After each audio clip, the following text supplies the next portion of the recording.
Conjuring the movie. Our lives have been devastated by the release of this movie.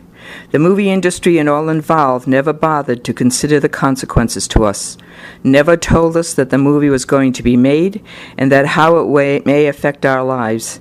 Even when they were informed about the horrendous experience that we were facing, no one bothered to contact us. I am the current owner of the farm where the Perrons lived during the alleged events of the 1970s, when the Warrens also became involved with the family. Only due to the presence of the Warrens were this movie created. When I discovered the Perrons' name and the name of the town was used, I was infuriating. It was then that the realization how the occult followers was able to so quickly gain our personal and private information. We will never feel safe or secure again. We have forever lost our sense of peace and privacy. And as long as we live here, we will never feel that peace and for anyone else in the future.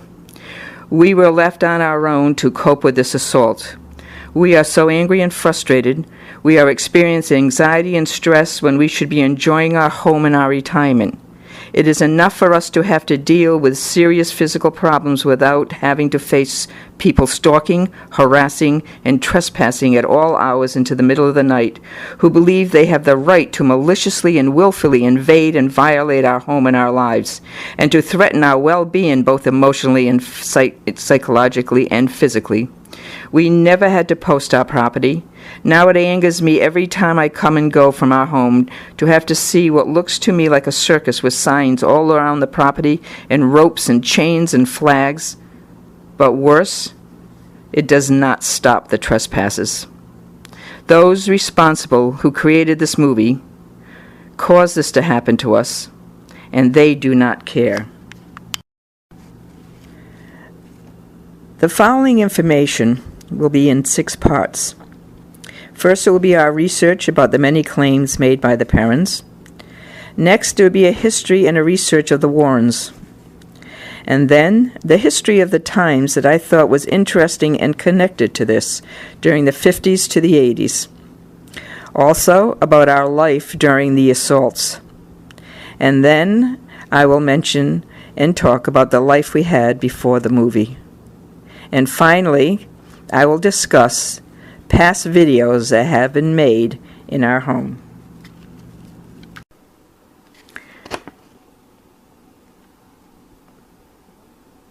The movie The Conjuring is complete fiction. I find it amazing how the movie industry can create a movie, claim it was based on a true story, when not a moment has been based on any factual reality. It was left to writers to create their own through their own imagination, never to bother doing any research, and it was their version from beginning to end. We will move to discussing what Andrea Perron wrote in her book about her family's experience. We realize many people saw the movie but has not read the books. What is written by Andrea is the basis of the alleged experience which Warrens took, and the industry, the liberty to misuse. Andrea is very descriptive about the story told by her family. Again, there is no connection to the Perron story in the movie, even if one wants to believe it or not. The significant question we have, the claims about Bathsheba Sherman, and the claims by Carolyn Perron that murders, suicides, and drownings happened on our property and in our home. So descriptive was Carolyn that she even claimed which room the murder and the suicide happened. Carolyn claims there were suicides by hanging in the barn, not 1, but 2. We will prove none of these claims are true. So, why did Carolyn create such stories that are totally untrue? What did she gain from it? What was her motivation? Did she eventually believe it herself, or did she purposely deceive those around her? Who was she trying to fool? This should bring into question what other stories did Carolyn create, including the claims of the hauntings. These stories are maintained by the family for over 35 years and included in Andrea Perron's book. Carolyn had claimed she had done extensive research. If she had, she would have discovered what we have found. It is time to reveal the truth. Our home has now been mocked, made a spectacle, and stigmatized forever, unless we can put into question what really did happen.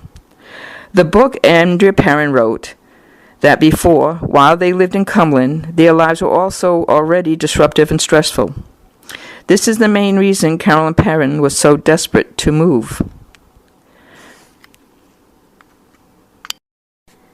It was Carolyn Perron who created the fictitious story about Bathsheba Sherman. The question is, why did she want or need to make these claims? She claimed that Bathsheba had been an Arnold. She was not. That she had lived in our home. She did not. She claimed that Bathsheba, when she was young, killed an infant with a knitting needle, and according to her, a hearing was held to see if there was enough evidence to bring her to trial for murder. No evidence of the death or of a hearing anywhere has ever been found, including the Superior Court records. Carolyn claims the community knew all about it, and that the townspeople ostracized Bathsheba for actually murdering the infant for sacrifice in a satanic ritual because she was really a witch. That Bathsheba had made a pact with the devil to keep her beauty.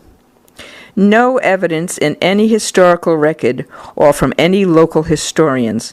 In fact, in Andrea's book, page 298 to 299, she talks about how Carolyn had gone to Chepachet to find the claims of Bathsheba's story and to discuss this with a local historian. Well, we have the local historian who has spoke to us about this time. She never had that encounter, nor does she know about any records in the Chepachet Historical Society or in Town Hall that had anything to do with Bathsheba Sherman. Again, it was not the seat of the time. Bathsheba was born in 1812. Burrville was incorporated in 1806. None of these claims would have happened nor taken to Chepachet. If anything, they would have been taken to the courts in Providence. She claimed she couldn't live any longer, that Bathsheba in her old age, according to Carolyn, hung herself in our barn because of the shame and the anxiety. Bathsheba did not hang herself. We have the records. Bathsheba died of a stroke in 1885. And she did not turn to stone, as mentioned by the Perrons. She had died in her own home of natural causes. So consistent was the family with this story that Andrea repeats the entire tale in her book, and this myth was brought into the movie, the production of The Conjuring. Lorraine Warren confirms, according to Andrea, that she could see, psychically, that Bathsheba had made a pact with the devil, causing a demon possession within the home. The fact that Bathsheba Sherman's myth has been proven false with extensive research.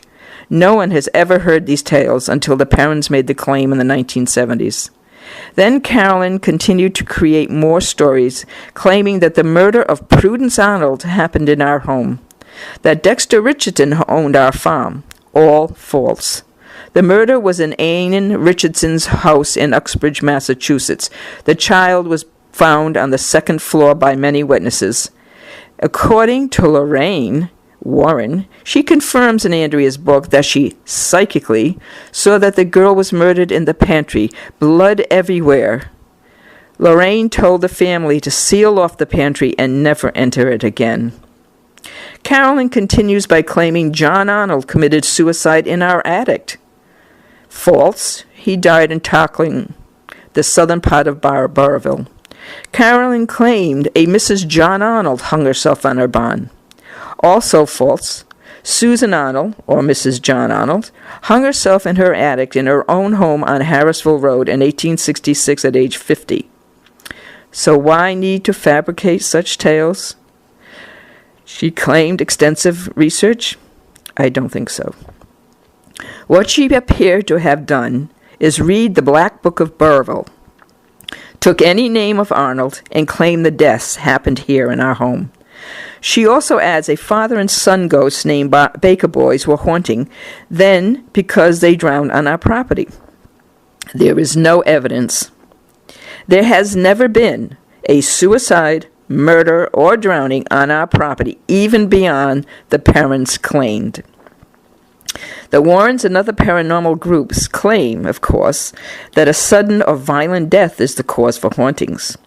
Well, apparently, in all the records we went to, both in Chepachet and Burrillville and Douglas and Uxbridge and Providence, found no connection to any of these violent deaths. To continue the history of Bathsheba Sherman. She lived in the Ironstone area of Burrillville as a child. She did not marry until age 32 to Judson Sherman. At that time, she moved to Collins Taft Road in Harrisville. After Judson's death, she married Benjamin Green from Lincoln. That marriage lasted only 3 years. And when she died, the family decided to bury her in the family plot with her first husband, with her father and mother. She had had 4 children with Judson. 3 died young, apparently of natural causes. Her son Herbert outlived her and married and had children of his own. He inherited the property. We have the articles referring to her funeral and will. And when we found that someone who has had a notorious history is often referred to at the time of the death in the newspapers. But no story was written referring to any past notorious history of a Bathsheba Sherman. Her funeral and burial was conducted by A.H. Granger, a Baptist minister of the First Baptist Church of Providence, well-renowned church, and also conducted its ministry for the Harrisville Baptist Church. I doubt that the Baptists would have accepted Bathsheba as a parishioner if she had been accused of witchcraft or murder or an infant by satanic rituals. In fact, if Carolyn believed the Black Book, she would have seen that Bathsheba was not in the book because she died of natural causes, not from hanging herself, and no claim of a death of an infant from the knitting needles. The Black Book was a list of unusual deaths in Burrillville since 1797 until 1950s, and others were added up until the 1990s. Andrea claims Bathsheba's history was in Chepachet. It was not. Parents claimed Mr. Kenyon, who sold the house to them, did not tell them about the hauntings. Well, the Kenyon family has left letters with the Historical Society and with me that their home that had been in their family for 200 years has not been, nor ever has been, haunted. In fact, in the book, Andrea makes claim that Mr. Kenyon took Roger aside to tell him, for the sake of your family, keep the lights on at night. Now, Jerry and I actually laughed about this at the time we read this, because our house of 11 rooms had 1 bathroom. The bathroom was at the far end of the house, on the first floor.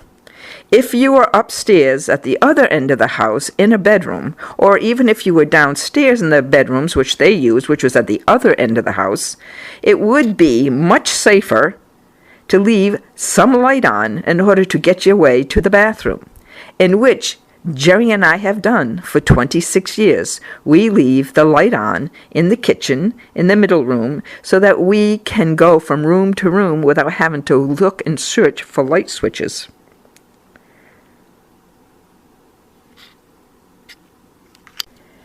There are other names, 2 particularly, that had unusual deaths connected to the farm. One was Edward Arnold, an original homeowner in the 1850s. He had turned over the farm to his daughter Abigail Butterworth in the late 1800s. He was found frozen to death near Sherman Farm Road in 1903. Apparently, he had taken a trolley so far and began to walk. He either passed out or fell asleep against a stone wall and froze to death. His body was not found for about 3 months. Then there's another case. This case was of Jarvis Smith, who was found frozen to death in a shed on the farm down by the power lines far from the home. But it was on the road and on its way from Shang Bailey's barroom. Apparently he had been drinking, sought refuge in the shed, fell asleep, and then died. This was in 1901. But the interesting thing of Jarvis's story is that in his newspaper article It also referred not only about his death, but of a notorious history. He had been accused of a murder, but was not found responsible. But why I mention this is because, again, I refer to people who have had a notorious history. They would also mention that history along with the death. I also want to mention in this video, she mentioned that Dexter Richardson owned the house. And as I have proven in all my information, Dexter Richard never owned this property and did not live here. And the reason she put that in the video is to try to emphasize the murder of the Prudence Arnold that I have also dispelled, that never happened here. It happened in Uxbridge. But it was her belief of what her mother claimed, that there was a connection between Prudence murder here, and it was not here, and the ownership of Dexter Richardson, which he never did. The other thing I want to mention, which I discovered when we were doing research, is I had forgotten that in 1997, the Providence Journal had come to Burrillville and asked the local historian for any stories about local hauntings.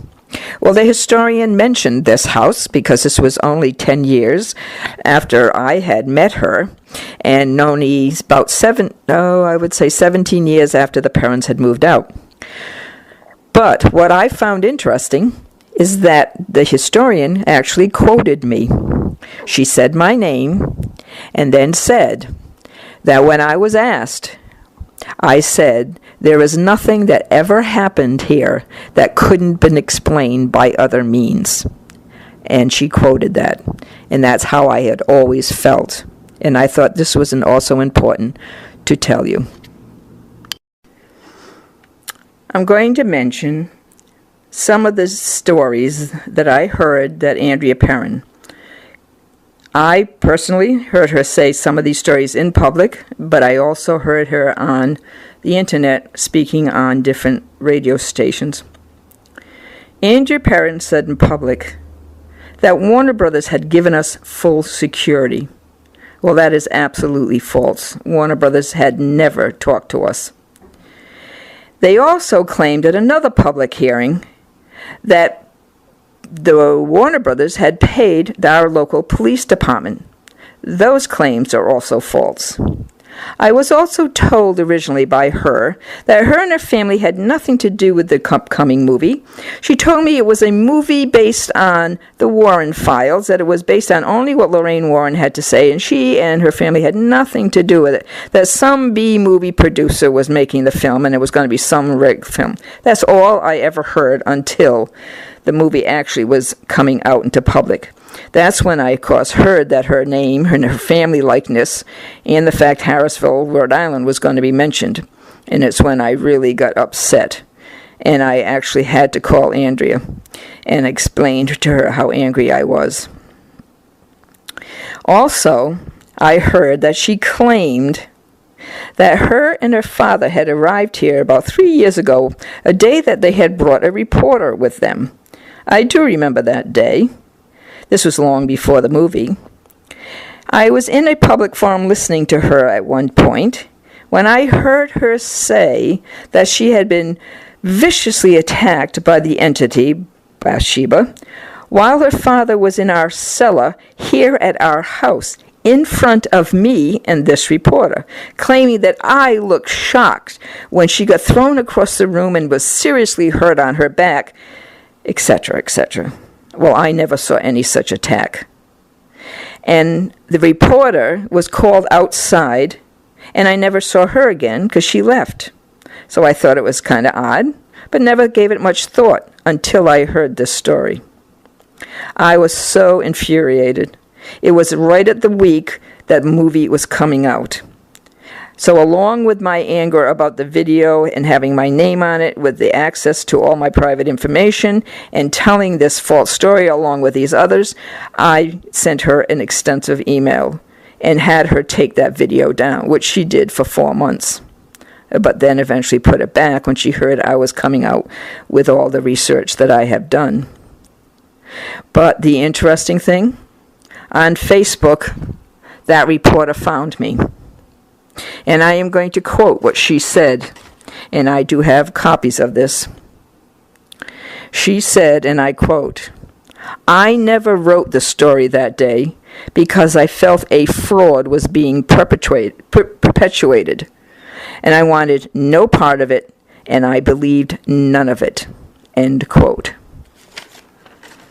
Then, as I began to listen to more videos and recordings and talks of radio stations and articles, I also found an article by the producer Tony DeRosa Grund of New Line Cinema, who was this part as a producer or co-producer to this movie, claiming he had called both Carolyn and Andrea while they were at my home. Carolyn has never come here since I've owned the home. But he claimed that he heard, while speaking to them on the phone, that dishes were crashing to the floor because the Perron's presence had caused the entity to become angry and used my name in the article. That made me extremely angry.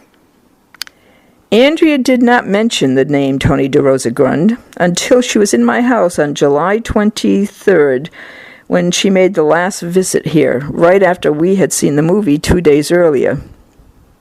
Had I heard her mention that name before, I would have instantly realized she was connected to this movie.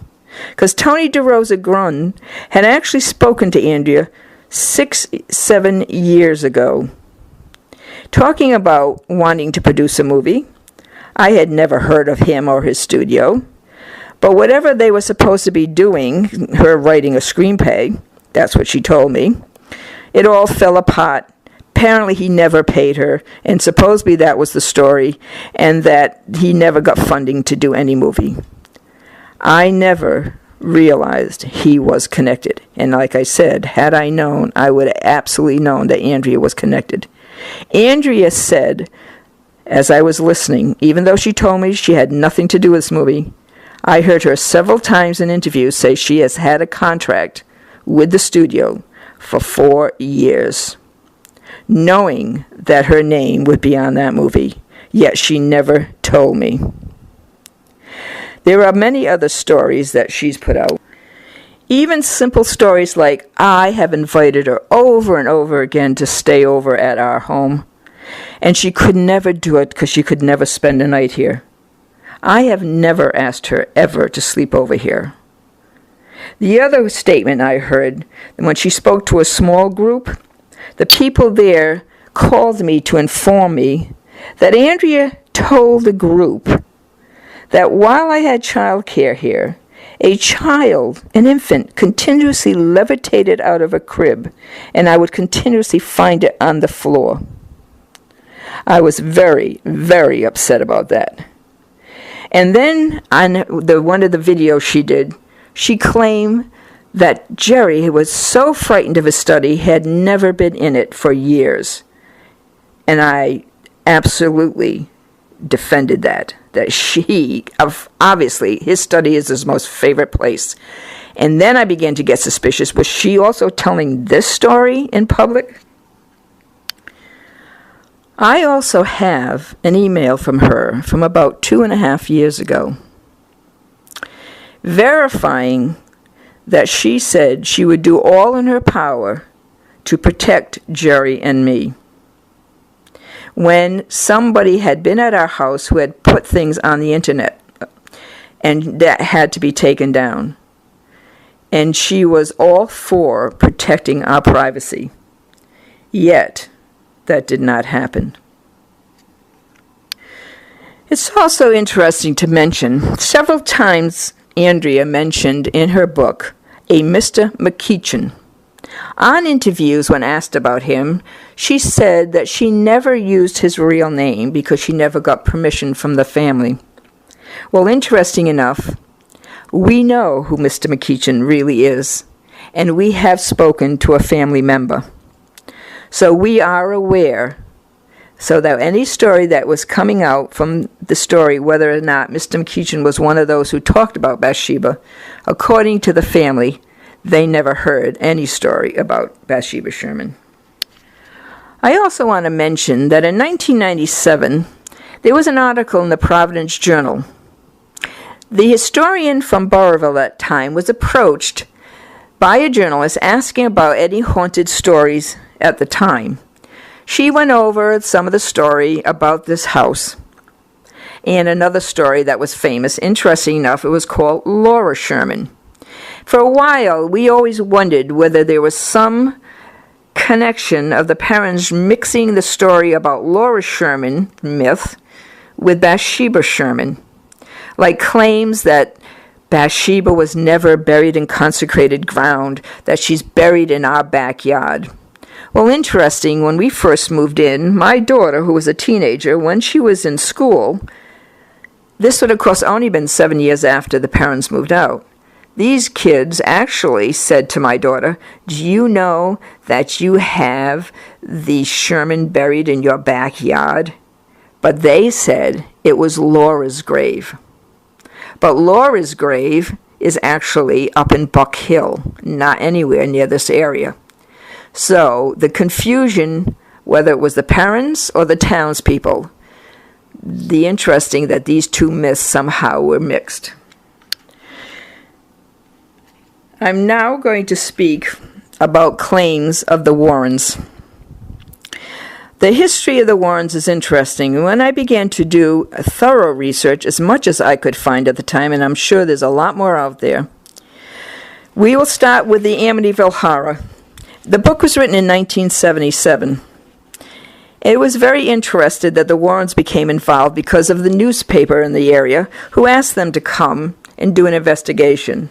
They claimed that the George Lutz family had already left when they came in to investigate. And of course, the Warrens discovered there were demons in the house. Not surprising. A next case, in the 1980s, they investigated, which became a movie, called The Haunted. It was the Smurl family story. Again, I require that everybody do research if they want to find out about Warren's history. Apparently, there was a question about the Smurl's hallucinations and whether or not he had actually brain lesion. The next one that became quite famous, made for TV, is The Haunting in Connecticut. It's the Snedeker story. A book was written by them. It was written by a man named Ray Garton. It was later found that after the story was written, Ray Garton came forward and claimed he had made up the story, including claims that Ed Warren told him to fabricate the story. The Ray Garton had claimed that he had tried to get information from the family, but no one had a similar story, and it was too confusing, and that's when Ed told him just to make it up. Going back to the Amityville Horror, the man who wrote the book, The Amityville Horror, Jay Anson, he also eventually came forward and confessed that a lot of it was just fabricated. But the story that I heard that was, to me, the most disturbing, a book written by the Warrens called Devil in Connecticut. The book claimed that Lorraine Warren found this 11-year-old boy to have been possessed by 42 demons.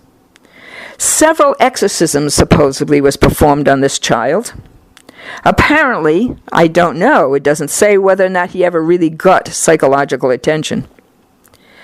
But as the boy grew up, his name is David Gladzel, he discovered in 2006 there was talk of the book that they wrote, the Warrens, The Devil in Connecticut, to be republished because there was a possibility of a movie being made. Well, David and Carl Gladzel got together, the two brothers, as adults, and sued Lorraine Warren in 2007. The other lawsuit that we had heard about, not pertaining necessarily to the Warrens, but it was filed by the Cromarty family, who moved into the Amityville house after the Lutzes had left. And due to the continuous harassment of thrill seekers, sued Jay Anson and George Lutz because of the thrill seekers and won the case because it was heard by then that Jay Anson said it was a made-up story. And if anybody is going to research or would like to look up more information about the David Gladzel story, There is a great writing from a man called Frank Richards. He did a series about the horrors of the Glatzel's life. And because of the Warrens had claimed this, he suffered greatly, both in his town. He never graduated high school. And this is why I'm very concerned when this type of investigative nonsense can happen. This can hurt and destroy people's life. And I know personally now what this kind of information can do to people. Nothing, of course, what happened to David, and I feel sorry. I wish I had some communication with him. But it's interesting to read these stories, if anybody wishes to investigate themselves. And I also added, even though this is not a Warren story, the movie The Exorcist. The name of it is The Haunted Boy by Mark Opsasnick, Opsasnick, exposing the real truth of The Exorcist. Also interesting, while I was doing my investigation, I found a video about the Warrens called Spirit of the Woods. It's interesting to know that the Warrens also claimed that they believe in fairies, gnomes, and leprechauns. Now, I even add the interesting thing about how animals are demonized by this. Suggestion is the flies, not only in Amityville, but the Perrons claim they were attacked by demonic flies. Now, Andrea mentions the word botflies. Well, botflies would seriously not be the type of fly that would have been in a New England home at this point. What they were are cluster flies, a very common type of fly that burrows into a house and comes out in through the house during the fall and winter. Yet the paranormal makes these flies apparently demonic, along with crows and bats and snakes and pigs. My question has always been, where is science? Especially when there's claims of paranormal, especially now that it is the 21st century. But I have quotes from the Warrens from their book. Quote, "There is simply no secular, that is, no non-religious explanation for the spirits to exist." They also make claim that science in the medical field are in denial because schizophrenia is really demon possession. Warrens also claim that during the period of the 70s and 80s, somewhere thereabouts, that 600 exorcisms had taken place. Add that to the local evangelical minister who now claims he has done at least 20,000 exorcisms. The Warrens also say that science couldn't really come to the study of demonology because it is not in their realm. It must stay in the religious realm. Interesting. That is obvious. Science could not find this because only people under the religious idea that demons exist can actually experience this. Scientists, according to, again, the Warrens in their book, scientists rule out the existence of spirits entirely. The medical establishment tends to see the subject as either an illusion or psychosis. Academics conceive of demons as only as fantasy. Only the religious establishment can give credence to the notion of the demonic in high theology. A final note. It is interesting how the Warrens, in their book, make several claims. One I think is interesting where he quotes, "People just cling to psychology." Well, I just thought I'd add this. Because of the past where people believed demon possessions, of course when people had delusions or a psychosis, they quite often in past years, because of the religious connection, would believe that the voices were either the devil or a god. And that's how it had been for many, many generations. But interesting enough, if we just choose to look at psychology, back in the 50s, things began to change. And what some of the psychosis was, claims to be aliens or spies. And if you remember, that was quite popular in the early 50s and 60s. But then there is a new psychosis that is being discovered, because basically any of these delusions is based on your culture. And quite often, if people study around the world, that whatever their cultural belief is what the psychosis tends to follow. But the newest one, and I thought it would be interesting to hear, is called the Truman Syndrome. It's the new dissociative identity disorder behavior. And the reasons, again, the new culture of technology. It is a belief that the psychosis comes from the belief that people are following them because of the videos, because of the technology, that there's been chips implanted in them, and that through these chips or through this technology, people are speaking to them and maybe causing them to react or to do things against their own will. But again, cultural in its modern days. We are now in the 21st century. According to the Perrons, in Andrea Perron's book, the Warrens did not help end their problems. It actually made it worse. Also, the Warrens never protected the Perrons' privacy. They publicly discussed the Perrons' story and broke with confidentiality. The Perrons were also inundated with thrill seekers during their time here, and the Perrons themselves were even called Satanists by some and rejected by their local church, and found difficulty even within the community. I did request copies of any research that Carolyn Perron had done, which apparently had been given to Lorraine Warren back in the 70s, but I have never heard back. Delusion, a false conception and persistent belief unconquerable by reason in something that has no existence in fact. The Webster's Dictionary. Another interesting term, the more modern term, is the matrix, consensual hallucination.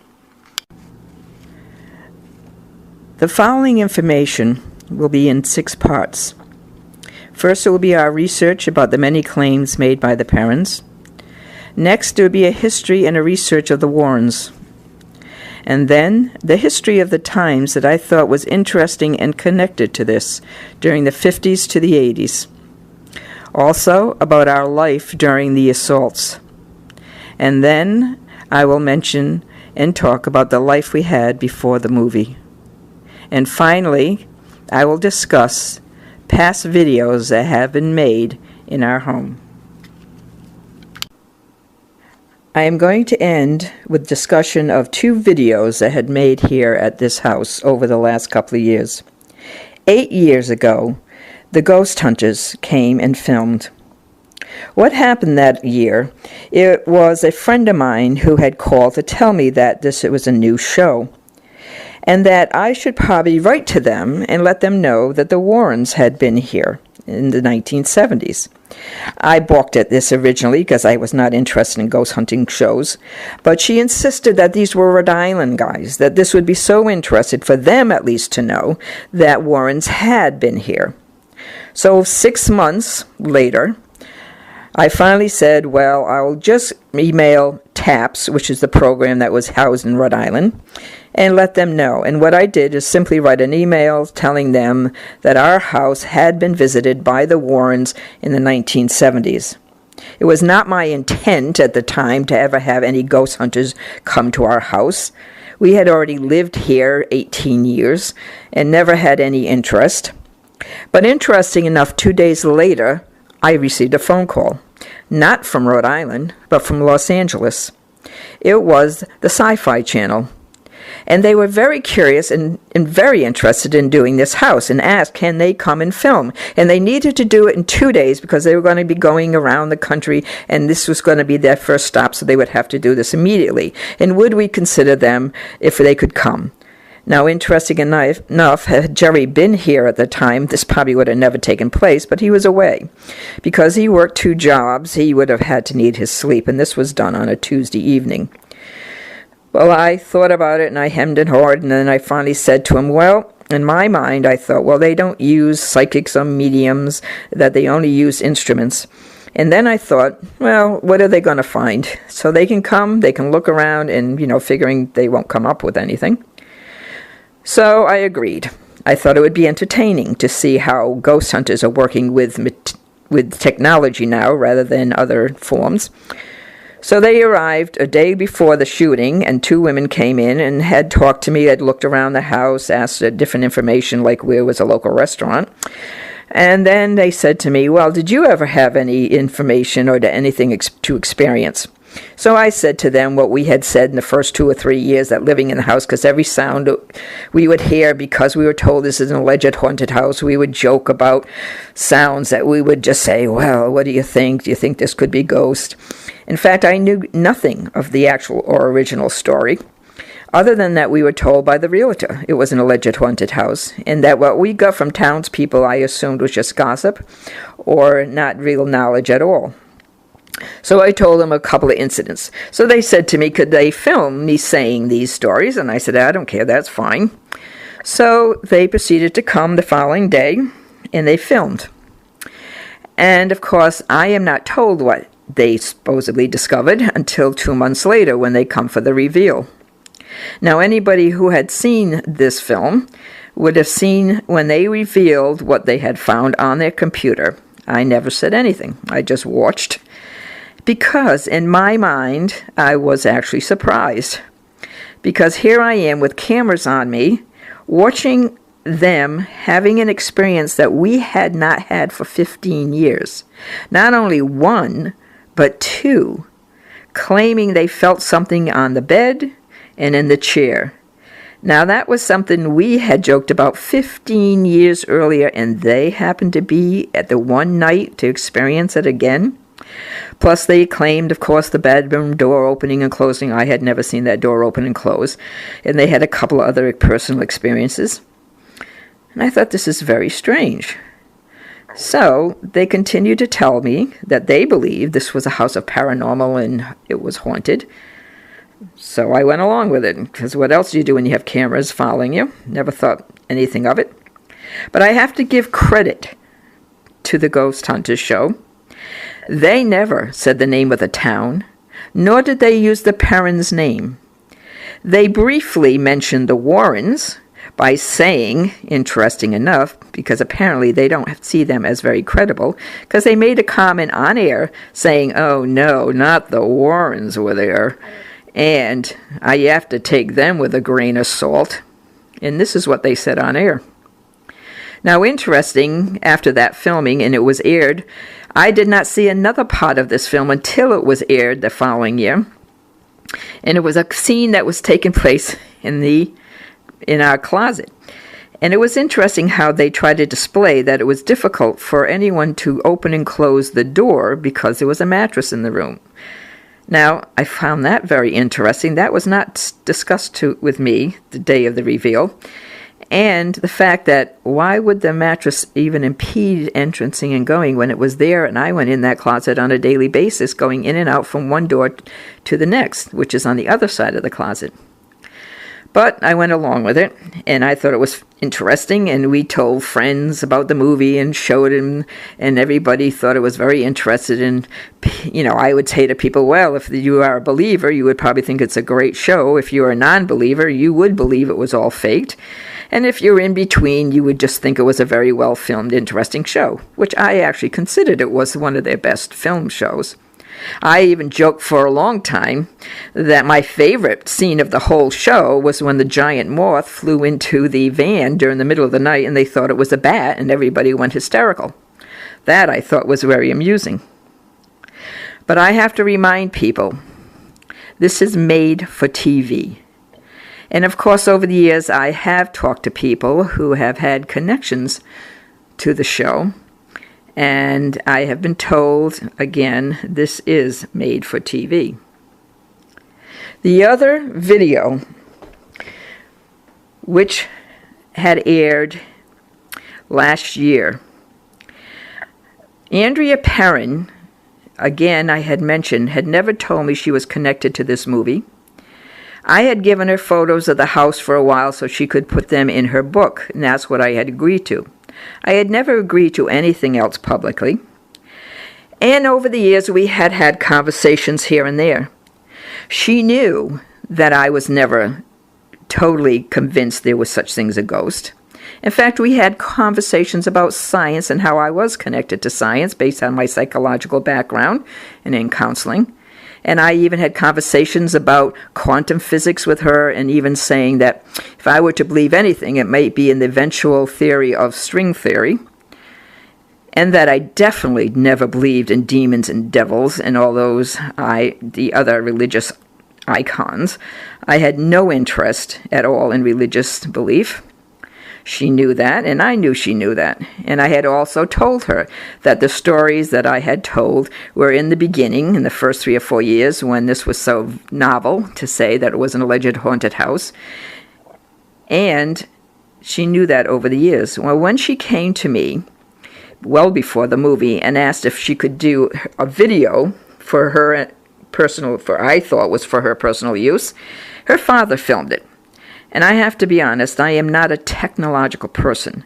My computer is 13 years old, and I only got an iPad last year because my children gave it to me. I have no knowledge of having used any social media. In fact, I never used Facebook until the movie came out in July, in which I had to make a criticism of it at the time. Now, at this point, when Andrea came to me, she asked if she could do a film, and that she just wanted me to talk about all those stories I had originally talked about in the beginning years. So I agreed, thinking this was for her personal use. Again, never knowing or even involved with social media did I think of this going on the internet. Nor did I have any connection to this movie. As like I say, she said she had no connection. It wasn't even in my mind. So when we talked, and I explained the stories as I had before, I didn't emphasize a lot of things that I actually said in the video. But when I saw comments, I realized people also didn't notice. Because if you are a believer, you will see the parts you want to believe in. If you are a skeptic, you will see the parts that I mentioned that were sounding skeptical. And I did see that in comments from one extreme to another.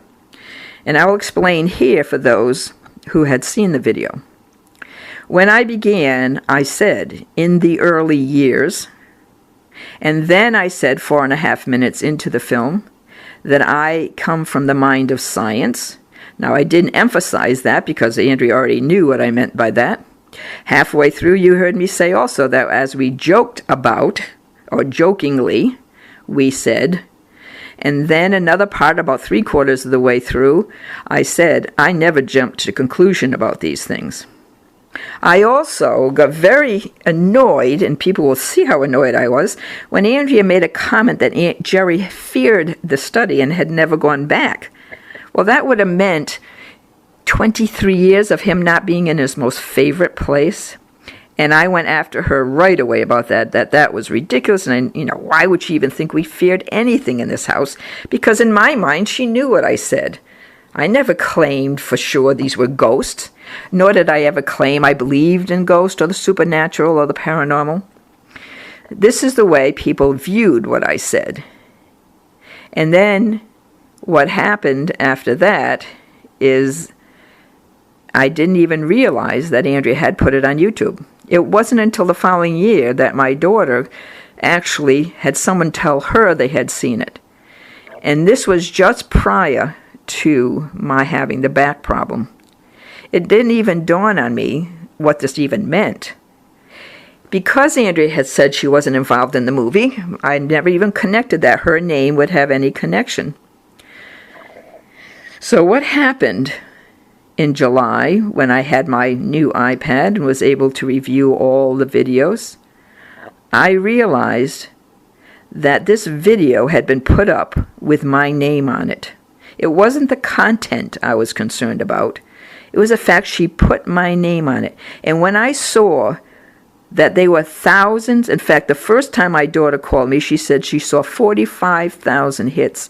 Then we started to see even more than that. It was at that point, at the end of July, I became infuriated by this. And the fact, as I had said before, she had claimed to always have to protect our privacy. Well, why would she put a film up with my name on it, knowing that her name was going to be on the movie, which immediately linked her name to my name. Then I realized this is why probably so much of the public got my name so quickly. Well, I emailed her immediately that July. This was shortly after the film. And I said to her, you better take that film down right now. It is because of that film I believe my name is going so viral. And she did. I gave her credit for that. She took it down. And it was down for 4.5 months. But at the end of November, when she realized that I had been doing research and I was starting to expose what I had done in the research, someone called me in the beginning of December, told me that Andrea had put the film back up. And what I believe, she did this in spite, rather than considering my privacy, and rather considering that originally this could have done more harm to us than anything, yet, just to try to save her own face, she put the video back up.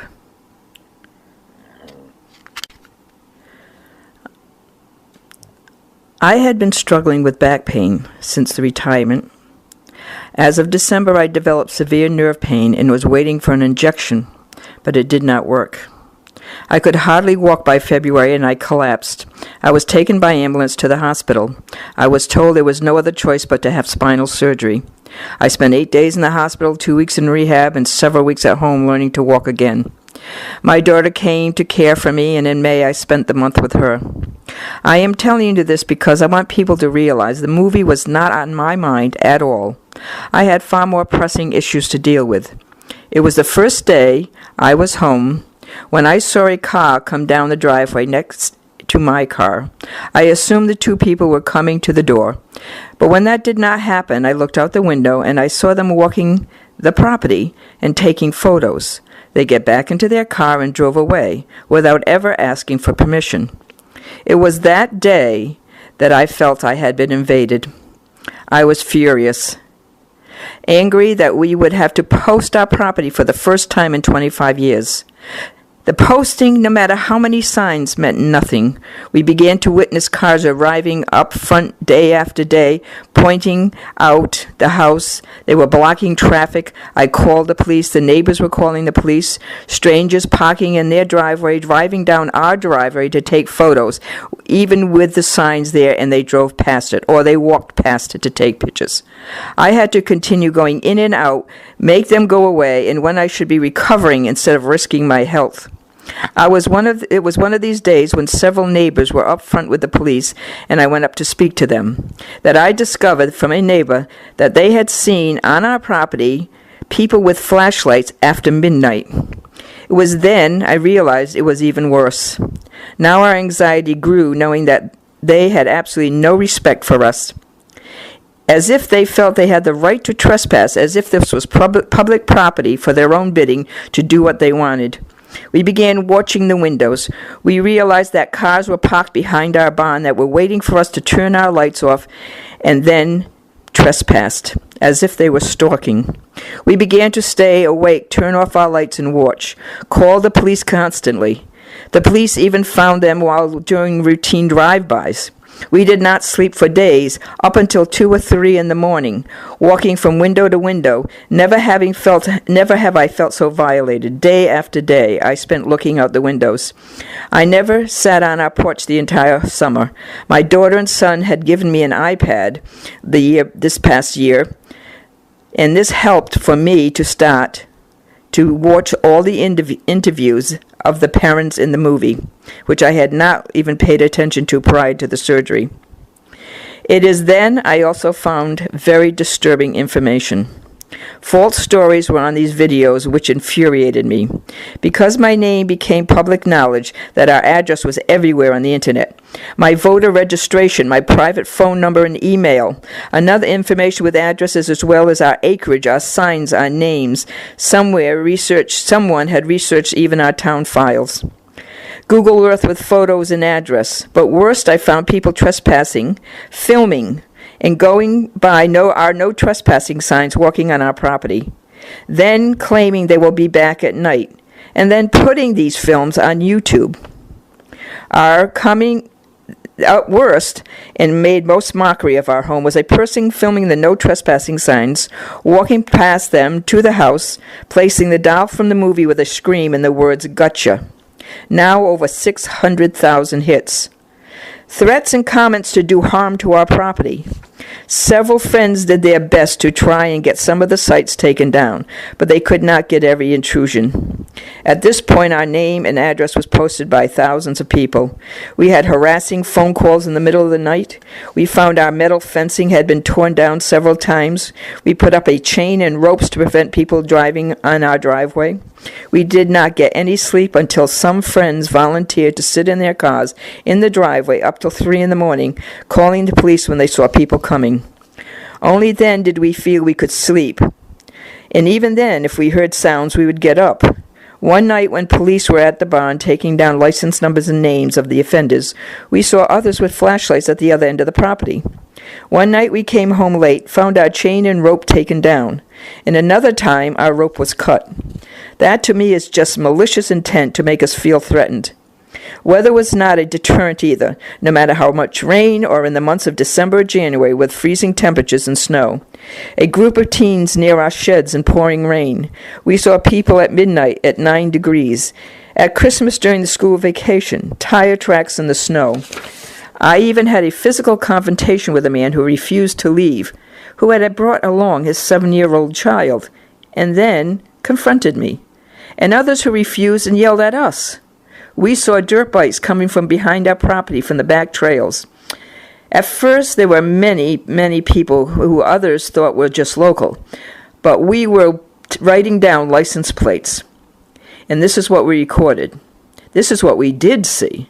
New York, New Jersey, Pennsylvania, Delaware, Minnesota, Utah, New Hampshire, Florida, North Carolina, many Mass and many Connecticut plates. Our neighbors were as helpful as they could be. If they heard noises at night, they would yell and say they were calling the police. Across the street, there were teenagers who were doing their best to send people away during the day and night. One young man told us a group had a crowbar, and another group had actually threatened him. We found a file on the property, cigarette butts near our barn, even a battery as if a flashlight had fallen. Our rail fence next to our house was down as if someone was trying to look in the window. A person who lived down the street said he was having people in his driveway because they thought his house was the one in the movie. One day, Jerry, who has a heart condition, was walking towards our mailbox when a car from behind him blew its horn continuously, so frightening Jerry that he thought the car was going to hit him. He became extremely agitated. Then he became angry when he realized a person was doing this on purpose just to frighten him. We found people opening our mailbox. Our postman was stopped daily and questioned. People going into the local post office asking questions. Where was the house?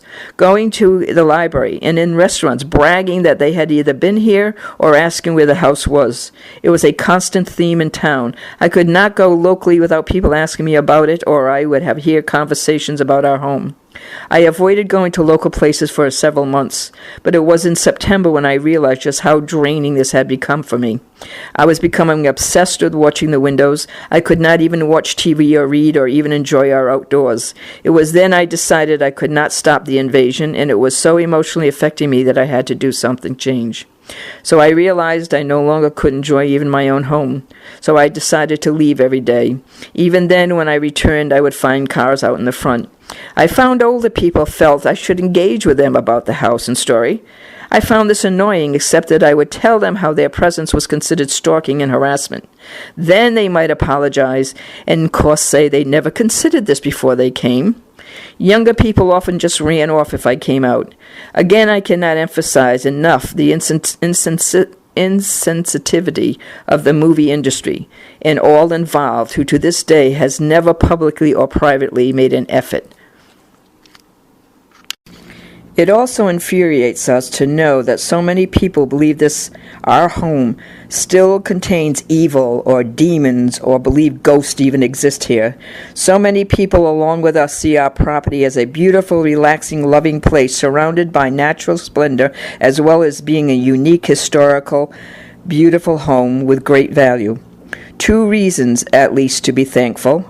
First, we no longer have our horses or our sheep or our dogs or our cats. Knowing people were willing to trespass and break down barriers, what would they be capable of doing to our animals? That would have created even far more anxiety and fear of what potentially could have happened. Thankfully, my child care program closed 4.5 years ago. Imagine families having to face daily the type of people besieging our property, knowing that their children would be exposed to this violation. One positive outcome is several of the children, now adults, wrote to me stating their anger about how we had been attacked. This emphasized how much attending our program meant to them, saying they experienced wonderful times and felt always warm and comforted by their time here. Like Amityville, we see only continuous effects from this movie from years to come. We will never feel any sense of security or privacy. The threat will forever hang over this privacy for us and anyone willing to live here in the future. We have been contacted by realtors saying how difficult it may be to sell, not necessarily because a ghost.